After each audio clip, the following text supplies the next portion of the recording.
Jai Hind दोस्तों, this is Priya here from Edu Perceptions. Today we are going to discuss about a new variant of the coronavirus, जिसने पूरे विश्व को एक बार फिर से चिंता में डाल दिया है। इसको बहुत ही डेडली माना जा रहा है। WHO के प्रेसिडेंट टेड्रोस तो यहाँ तक कह दिया है कि कोरोना से हमें अब तक जितनी भी सफलता मिली है वो पल भर में गायब हो सकती है अगर हमने इसे प्रॉपरली डील नहीं किया।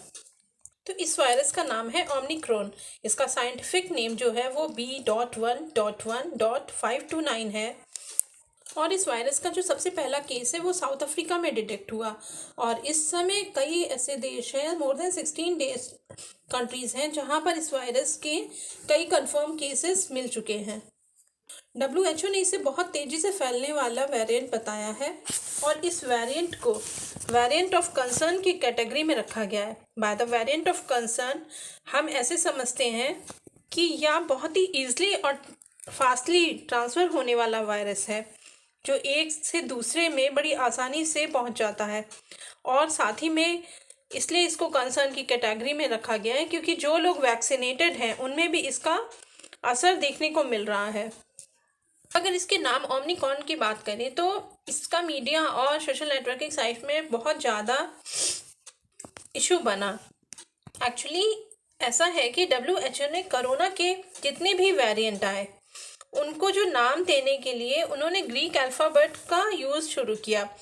इसका रीज़न ये बताया गया कि अगर हम इसके साइंटिफिक नेम से इसे बुलाएं तो थोड़ा सा ये कॉमन मैन के लिए डिफ़िकल्ट हो जाता है और अगर हम इसे कोई नाम ना दें तो ये वेरिएंट जो है वो एरिया वाइज पहचाने जाने लगे। सपोज़ अगर हम डेल्टा वेरिएंट की बात करें तो इसको इंडियन वेरिएंट के नाम से बुलाया जाने लगा।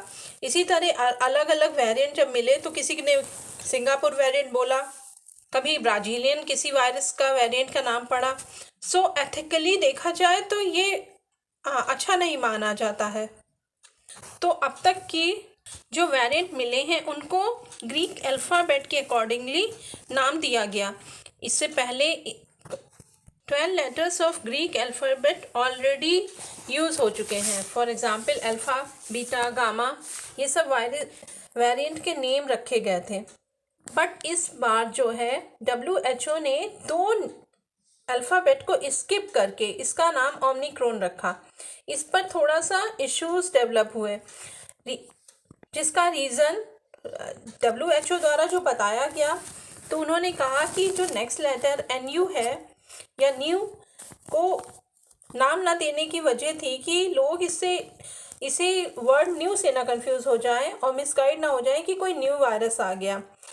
और इन्होंने नेक्स्ट नेम जो जी था जिसको इन्होंने स्किप कर दिया, उसे ना यूज़ करने की वजह को वर्ल्ड कम्युनिटी में कई लोगों ने इसे चाइनीज़ प्रेसिडेंट के नेम से को रिलेट होने की वजह से बताया। बट हमारा मैटर ऑफ कंसर्न ये नहीं है। हम लोग आगे बात करते हैं कि ओमिक्रॉन वेरिएंट जो है उसने अब तक सबसे ज़्यादा 32 म्यूटेशन करे हैं। एक्चुअली अगर हम कोरोना वायरस के स्ट्रक्चर को देखते हैं तो इस वायरस में जो स्पाइक प्रोटीन है वो इसमें क्राउन के रूप में होती है जिसकी वजह से इसका नाम कोरोना पड़ा। और यही स्पाइक प्रोटीन में ही म्यूटेशन को देखा जा रहा है। By mutation we can understand it as कि जब भी ये वायरस किसी एक बॉडी से दूसरे बॉडी में ट्रांसफ़र होता है तो ये उस बॉडी के अकॉर्डिंग अपने को डेवलप कर लेता है और इस वेरिएंट को लोगों को रीइन्फेक्ट करने की ज़्यादा कैपेबिलिटी है। इसका जो फर्स्ट केस आया था वो 24 नवंबर को डिटेक्ट हुआ था साउथ अफ्रीका में और अब तक ये कई देशों में फैल चुका है।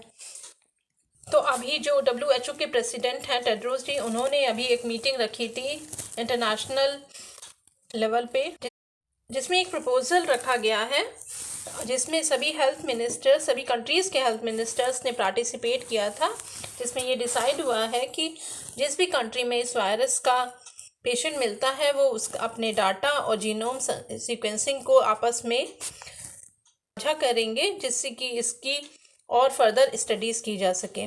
क्योंकि अभी भी साइंटिस्ट इसके बिहेवियर को समझने की कोशिश कर रहे हैं।